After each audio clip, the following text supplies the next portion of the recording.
Okay, so we'll call the facilities committee meeting to order, and today's the 18th of September and at 3:29.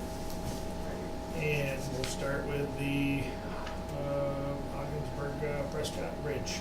Yeah, we've got a few things on the agenda today, and the first up be the Ogdensburg International Bridge. We are waiting for a call from McFarland Johnson, so I'd recommend that when the call comes in, if we could skip down to agenda item E2, so that way we could kind of keep things flowing. The first thing on the bridge is the approval of a supplemental lease agreement with Cortec.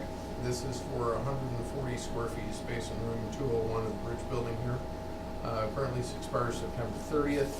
At the rates, terms, and conditions you see before you, we'd like to put it forward at the new rate at the period October 1st, 2018 through September 30th, 2020.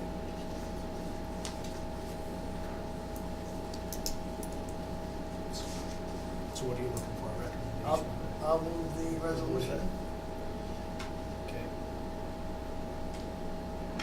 And so I guess, We just need a motion and a second, and then any discussion. so I'm gonna have to second that, I guess, because I'm the only one here. Is that okay? No. So I'll say, yep, so, any discussion? Okay, we need to call the roll for that. All in favor? Aye. Aye. Opposed? Okay, motion's carried. Agenda item A2 is a deferment of the toll increase to 2019. That's due to a change in board membership. The board of directors has requested deferment of the toll increase for the Ogdensburg Prescott International Bridge. We anticipate further study and board evaluation of the proposal and restarting the process in early 2019. Okay. Yeah, if I may, Yep. I was wondering, is this something we have to do? I don't have the resolution that we passed at the board meeting, but I don't know if there was a time on it. Is this procedure that we've been asked to follow, or? Well, the problem is the previous resolution directed staff to do that immediately. Okay. Then I guess we do. Okay. And I'll move that resolution, Mr. Chairman. Okay, I will second that. Any discussion, all in favor? Aye. Aye. Opposed? No, motion carried. Agenda item B1, this deals with an access agreement with National Grid Niagara Mohawk Power Corporation. This is for the solar farm that's over in the industrial park. National Grid needs, Niagara Mohawk Power Corporation needs access on the Wagner Road in the town of Lisbon for maintenance of the solar farm. And rights to this access will automatically terminate when the rights to the solar farm terminate. This is just so they can hook up to their system, pretty Yes. much? That's correct. I'll move the resolution. And I would second that. And any more discussion, all in favor? Aye. Aye. Opposed, nobody, so that motion's carried. Next item would be agenda item C1. This is approval of the easement agreement with the Development Authority of the North Country. This is, you see these occasionally, this is where the Development Authority of the North Country has requested an easement to cross the tracks for fiber optic cable on existing power poles. In this case, it's at the intersection of County Route 28A in the town of Lisbon. And what are they doing, fixing the, Anytime the Development Authority or other agencies cross our rail line, they have to get an easement from us, and that's what this is. This is, just to do some repairs that they have, No, this is, I believe, a installation of a new line. was it fiber optics on? Yes. Really? There might be a existing power pole, I'm not sure how they did that, Yes, but it did. sometimes you're not on that when they cross the railroad. And the phone company's the same way. Anybody that crosses our rail has to get our permission. Sometimes they go under, I don't know, this isn't an underground installation, is it? This is above ground Yeah. on poles. poles, existing poles. All right, so they're, I don't know what the clearance would be for railroads, but I'm assuming they're well within that. they would be well above the They know the clearance. standard, I think. One thing administratively, we should also run this by the railroad as well. We normally do that as a courtesy. I don't see any indication here that we have done that yet. Okay. All right, I will move the resolution with that stipulation that if railroad, not rail, is that Rollinsford, New York and Ogdensburg New York Road? Rollinsford Railroad has an opportunity to see this. Yep. And I would second that. All in favor? Aye. Aye. Opposed, no one. Motion carried. And as we have McFarland Johnson holding on the line, I would recommend that we take things out of order and go to agenda item E2, which is approval of the task order with McFarland Johnson. Okay, that would make sense. I would move that we do that, Mr. Chairman. Okay. I will second that. Modify the agenda. To modify the agenda, so are all in favor? You're in favor? I'm in favor. Okay. I as well, so. Good afternoon. Motion passed. This is Wade Davis, the Facilities Committee and staff here at Ogdensburg Bridge and Port Authority. Who's on the phone with McFarland Johnson regarding task order number 4? This is Amy Rutledge. Hi, Amy. We're in Hi, how are you? Good. We're in public session. We're taking our agenda out of order today so that way we can have any questions that we need answered as part of this.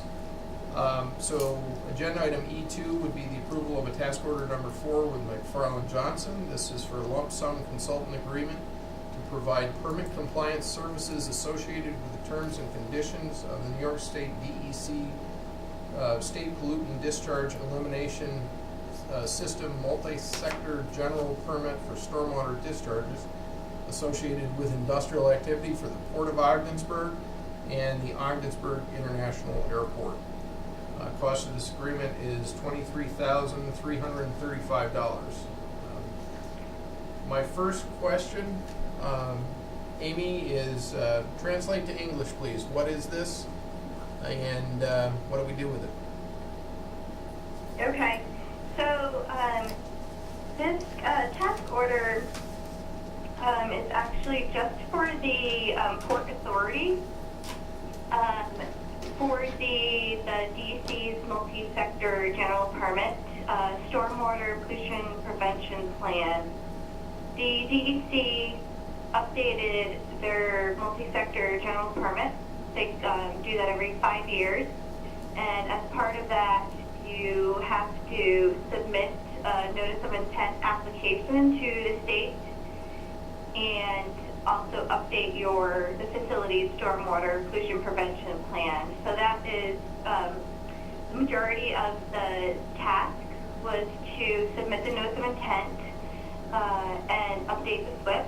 And then as part of the task, we also included looking into the DEC petroleum bulk storage registration for the underground storage tanks that are at the port facility, and basically coordinating with DEC to see what the Port Authority needs to do to get those closed and taken off of the registration.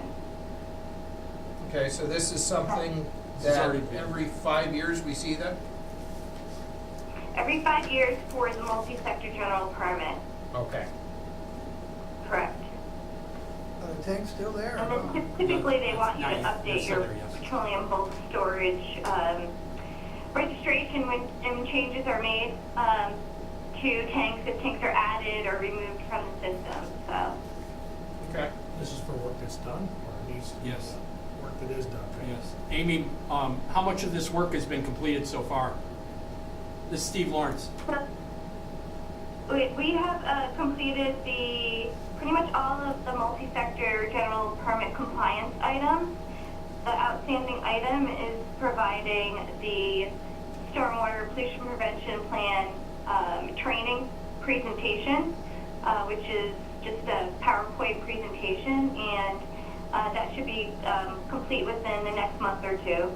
And then the petroleum bulk storage registration and DEC coordination should be starting up the end of September, early October. We'll start working on that. Amy, just to update you, I'm working with the DC right now to have those tanks removed within the next month or month and a half. Okay, who's that talking? Steve Lawrence. Oh, Steve, okay. Well, great. So, we should talk about that and see, Yeah. you know, if there's anything you need, if you need us to help you with the registration or coordination with DEC, since that's part of the task. So, Yeah. I'll call you tomorrow and we'll just talk details on that. But I just, while I Yeah. had you here, I just wanted to let you know that. Okay, good. Thank you, Amy. Is there any questions about what this is? Yeah. Amy, Yes?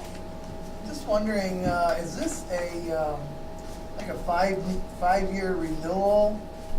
Does it change based on what we have out to the airport? Or is it basically something everyone has to do periodically?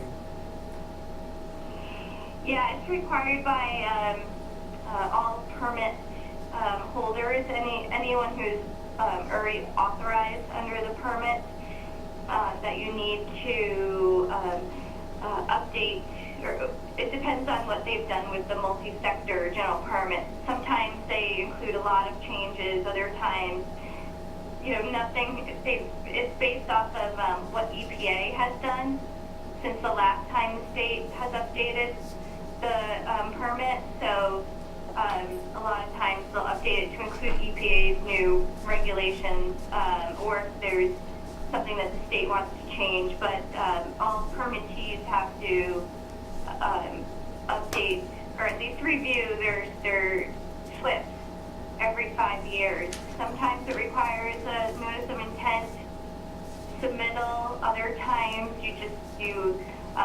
they don't require that because maybe there aren't a lot of changes. But this year they went to electronic reporting and submitting. So you submitted your notice of intent online. So that was a big deal for them.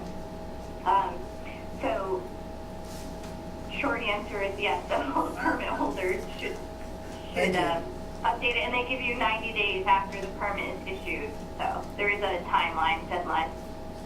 You have a certain amount of time to do the work. Yes, I'm the point person for the airport and the port, and basically with what Amy's talking about, we really haven't updated anything in a long time, and Amy brought everything up to the standard that we have to, and she's helping me kind of understand I'm kind of working under what I've done in the past, Right. but I'm not.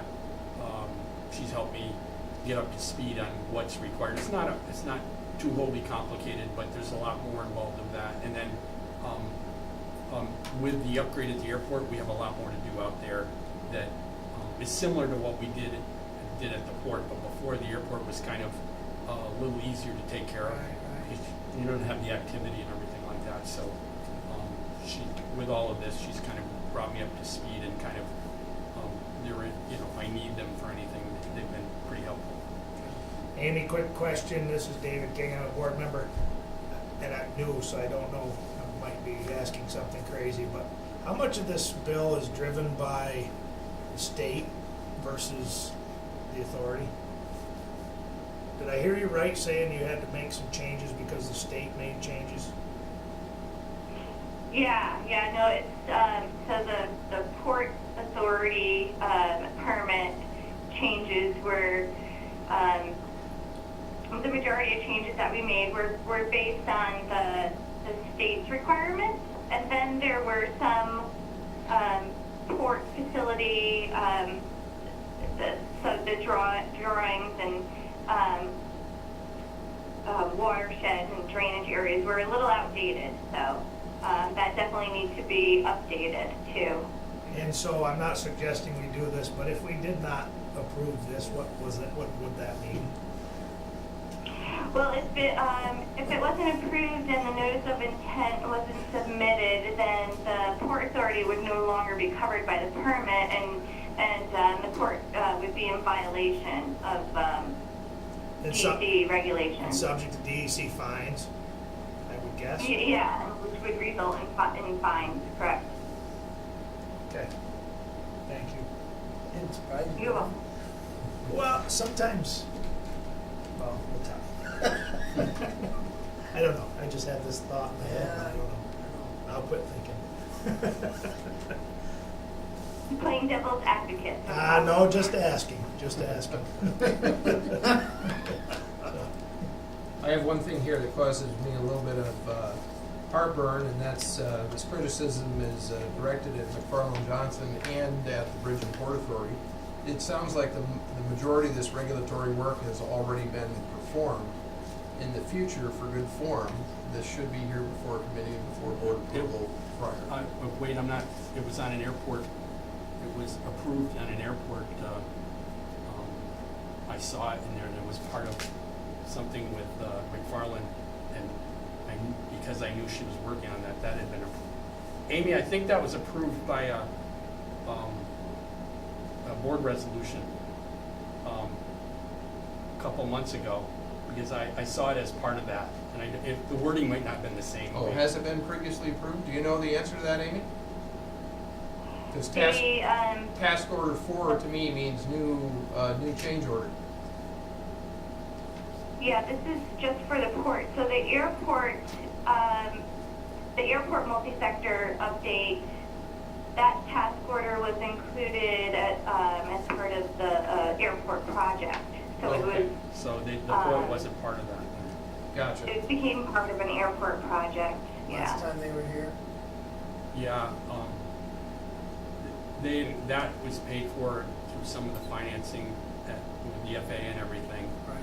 But because these were both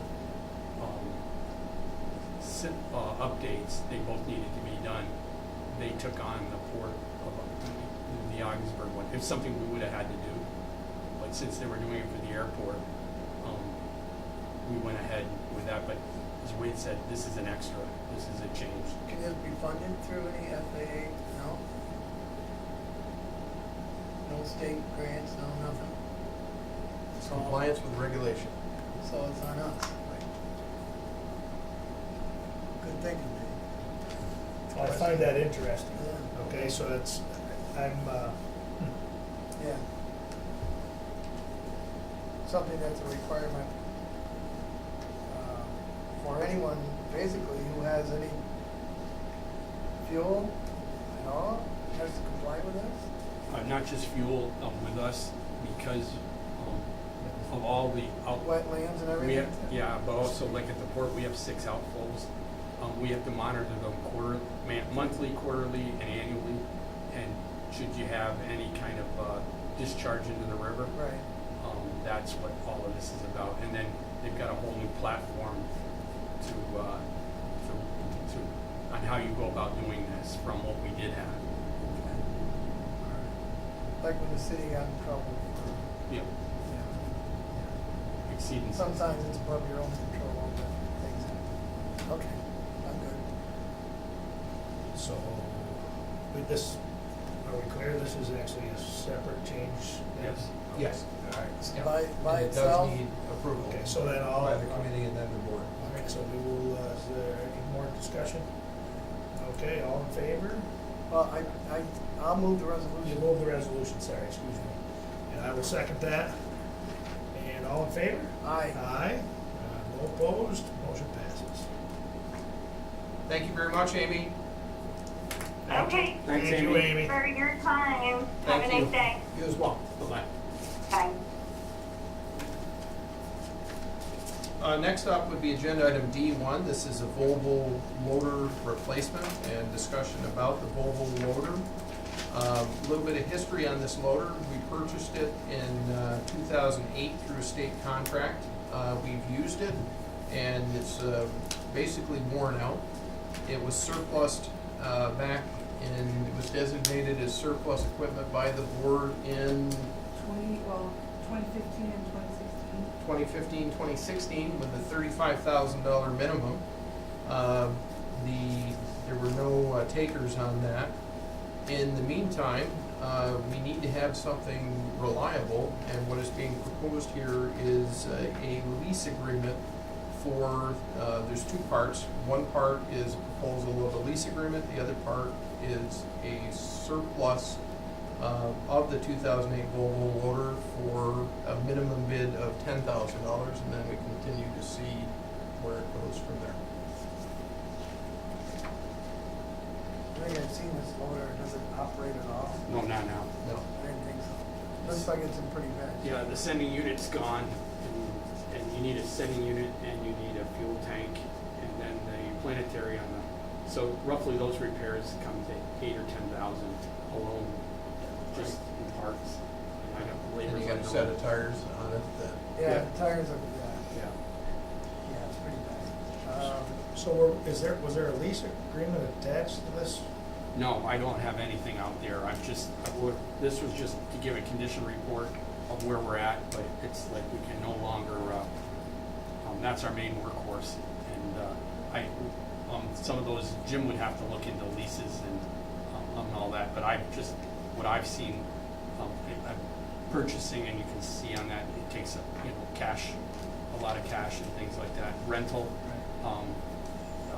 we've talked about this, we've never gone for leases in the past, but that doesn't mean, I just think the time is right, that's just my recommendation on that. You think, I'm sorry, you think the lease might be our best option, depending upon the price? Yes, because I included as much as I could on there, I think I think I gave pros and cons of that. Yes, yes. And just different things with that. Just to give you a background, there's no rental houses around here. Used to be Collins Equipment. There was other places where you could actually just go down in a pickup truck and have an agreement with them and pick up a loader in a pinch. Right now, you're probably 2 or 3 days away from getting a loader, and you're paying, roughly we're paying up and back, you're paying $2,000 to $2,500 in mob charges. And that would be just for a week. I mean, the longer you keep it, sure, that's, mob costs are high. If you'll notice on there, most of the repairs start like in the 3rd year. And what I'd like to see is something like a 3-year, 36-month lease where you're dealing with new stuff. I don't know what they provide, but, and I can't really speak to the finances part of it. There's a lot of things that someone like Jim would, could tell you more about that I may be overlooking. It's not maybe that simple. Our equipment works in a highly corrosive and hazardous environment with the salt. Grain dust is really has a lot of work on your the cooling system. You just get grain dust in there no matter how you clean them and everything like that. We've gone through a lot of radiators, a lot of coolant turbochargers and things like that. It's just to keep a unit that long, everything we're doing with that is reactive. We wait until a breakdown or something like that, and they're major things. Reactive's okay if a door handle breaks. You wait for things like that, but when we knew a lot of this stuff was coming, and you can see in 2016 there was a lot of things there. We just worked on borrowed time with that, and in understanding our environment and everything like that. So I just wanted to bring that to the board's attention and get your opinion on how you see it or whatever. But this is kind of just doing a condition report on where we're at. So you're not looking for approval of anything at this point? No, not. It doesn't look like that. actually, yes. On Well- the 2008, we're looking to put that out to bid with a surplus property again, minimum bid of $10,000. And the second thing is not a resolution, but direction to go pursue a lease agreement Right. on a new loader. Well, honest opinion, Yeah. $10,000, is that even in the realm of possibility? I just asked my guys, we were talking to 10 and 15, the thing doesn't run. If somebody, it wouldn't be our standards, but if you wanted to buy a sending unit and you parked the loader the right way, the planetary wouldn't leak. And you bought it, and you put it in, it worked for someone's gravel pit for a while. But there's fenders missing off it, or just things are falling, that in the past year, we just haven't,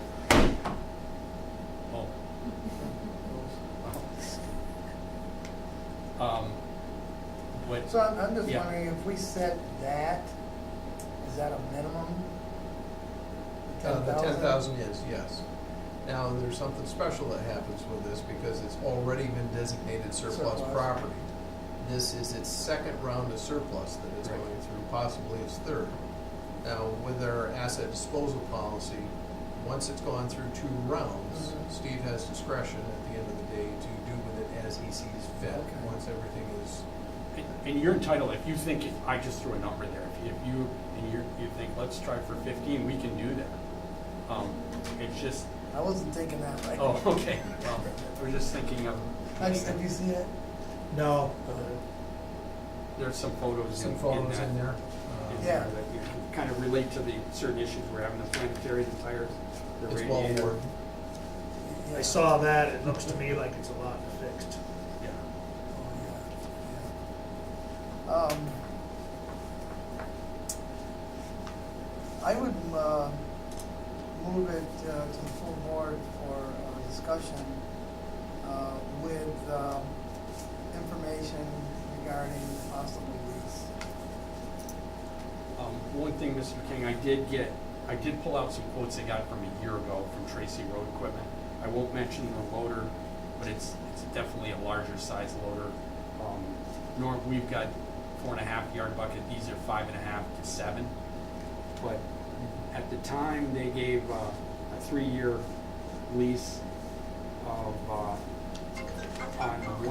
for $4,800 a month for 36 months. And with that comes a 3-year, 3,000 hour warranty,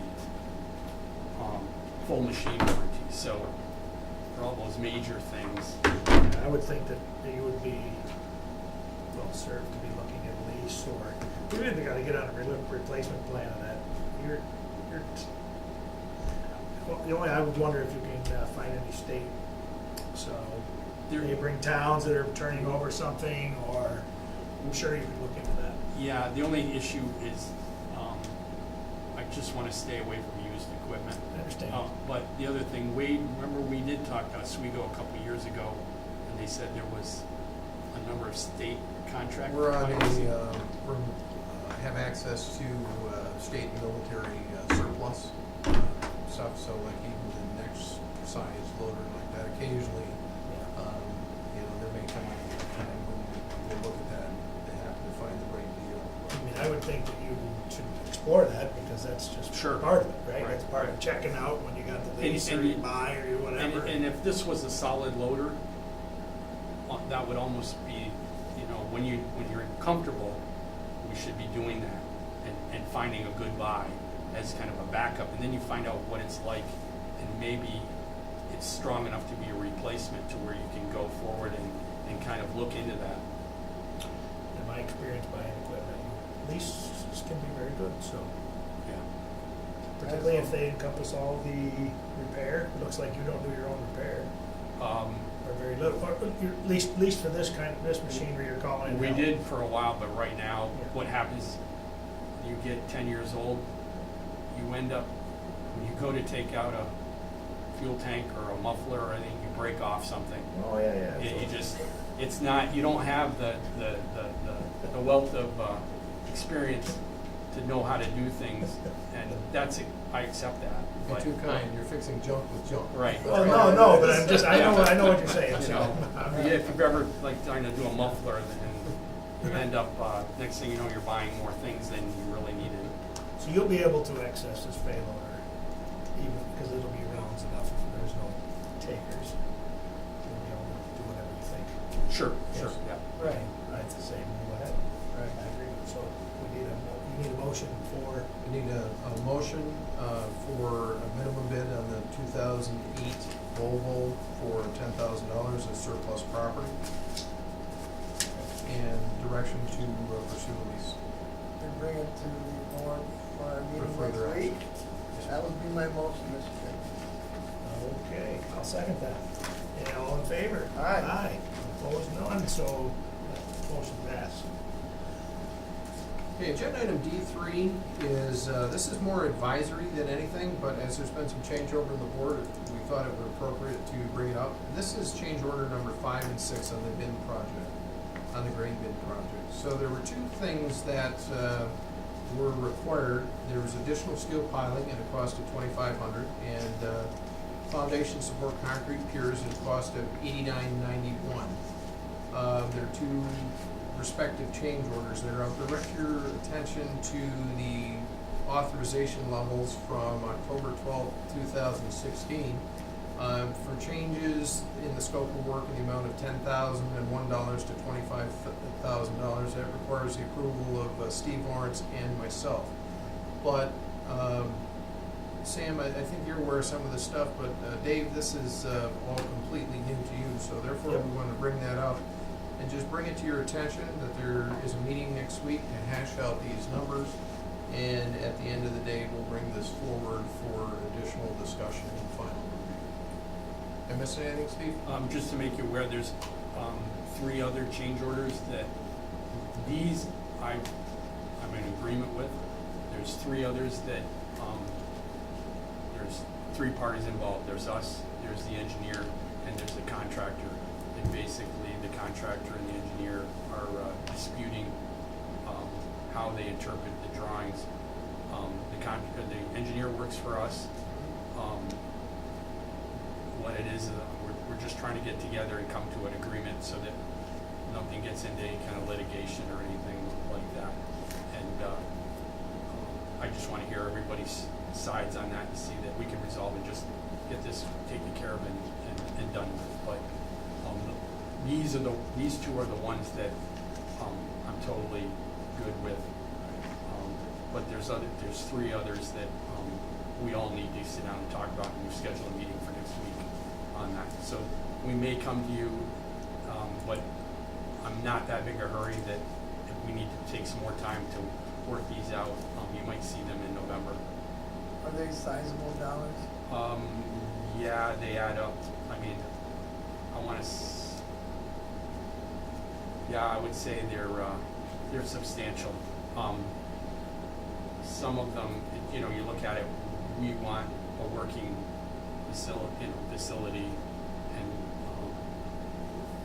there's some things that I don't know if there's communication between the engineer and the contractor, because I get different stories from everybody, and it's kind of hard for me to argue the technical part of it without the engineer's support, and that's been there's some discussion we need to talk about there too. When you say substantial, I get nervous. What does that mean? Probably, well, I know you saw their claims. There's one, like the VFD,